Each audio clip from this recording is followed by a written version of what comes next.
we do in fact have two separate textbooks for standards 4 and 5.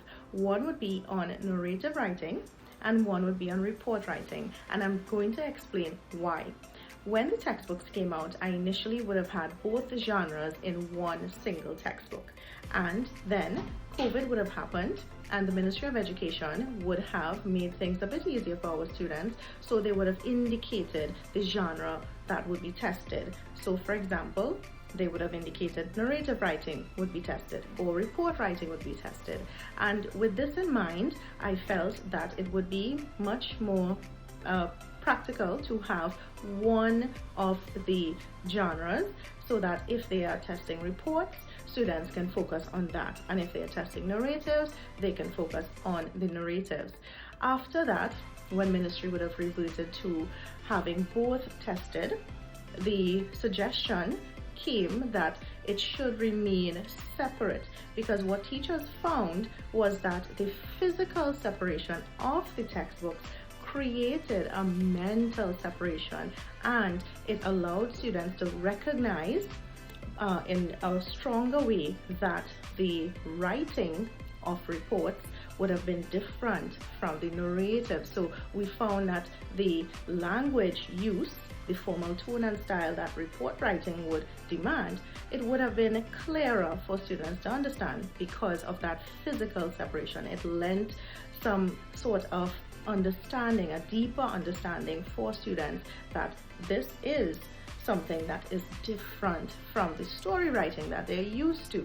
So that was one of the main reasons the textbooks would have remained separate.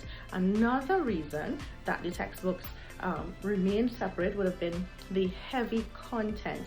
So those textbooks, they are very much content heavy. So one of them would be around 100 plus pages.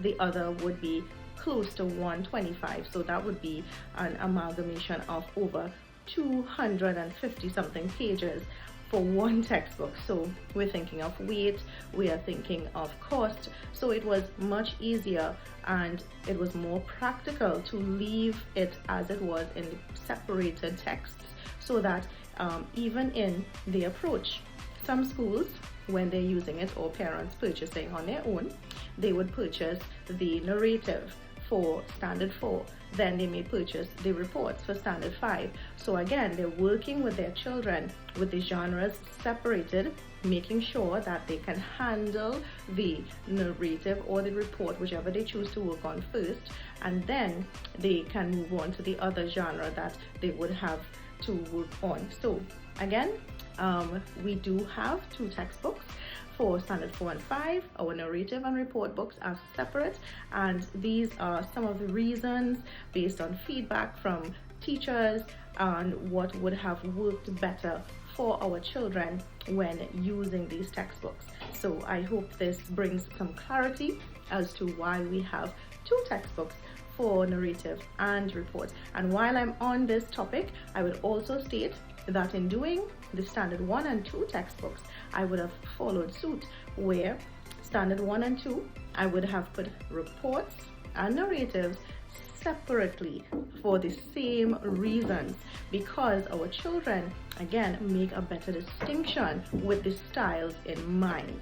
So our standard 1 and 2 textbooks, they are also separate for the same reason, and they also, very noteworthy is that they cover 2 years. So when you are purchasing these textbooks, they are not for 1 year, they are covering 2 years. So standard 1 and 2, standards 4 and 5. Our standard 3, which is in the middle, we have a mix of the writing styles. However, we have select reports, select narratives for students to work on at the standard 3, because that is a bridging level for the entry into standards 4 and 5.